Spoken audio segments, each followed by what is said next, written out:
Hej! Hej! Hvad så? Så er det bare med at gøre det. Ja.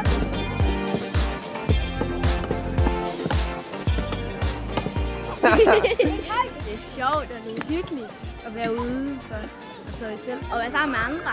Det er sjovt at blive raft og lære andre at kende. Ja, og så har man det bare meget hyggeligt med andre.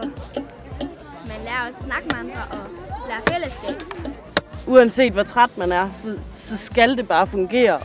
Og for det til at fungere, så giver det bare en mega glæde i sidste ende. Altså bare det at være sammen. Du kan ikke få de oplevelser, du får her ved alt det teknik og luksus, som der er derhjemme. Der er andet i livet end bare køleskab og tv. Hvis man gerne vil opleve udelivet og hvordan det er at lave mad over bål og hvordan det rigtig er at få nye venner. Jeg er rigtig spændt på de store lejrbål i aften.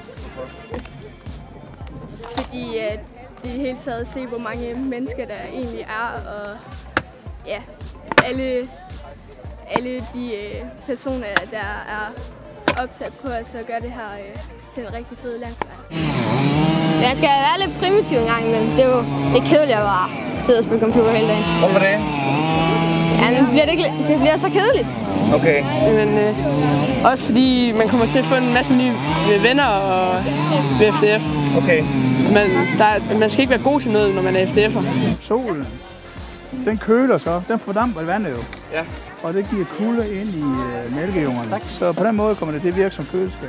Hvad skal I have i der så? Jamen det skal vi blandt andet have det. Nogle af de dagligvarer, vi henter om morgenen, så vi skal bruge op af formiddagen.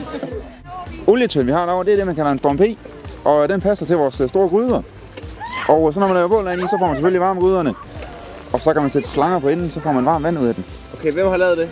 Det er tilbage i gamle dage for vores kreds. Det er mange år siden, den blev til. Okay. Hvad har du lavet her på pladsen så? Jeg har faktisk ikke rigtig lavet så meget. Jeg har bare gået rundt og kigget. Er I ikke bange for regn? Nej! Det er bare regn. Bare vand! Det er FDF-lejr. Det er ligesom vand. Ja, det er ligesom vi kan ikke klare. Det er landslejr, det kan vi godt klare det her. Vi kan klare alting. Bare med at regn sætter et par gummirøg til, så går det fint. Nå, okay. Godmorgen, Noah! Godmorgen, Vestjylland!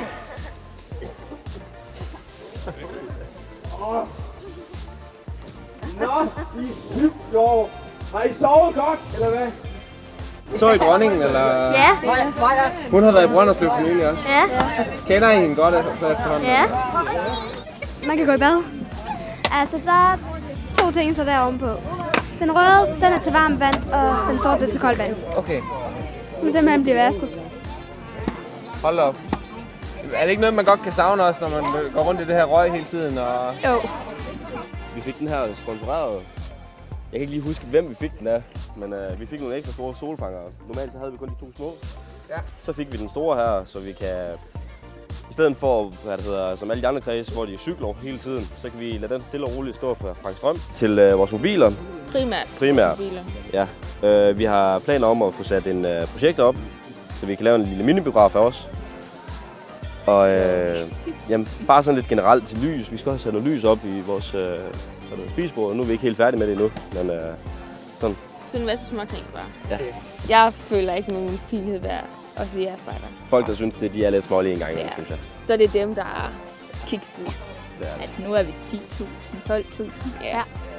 Så helt ret galt kan vi ikke være på den.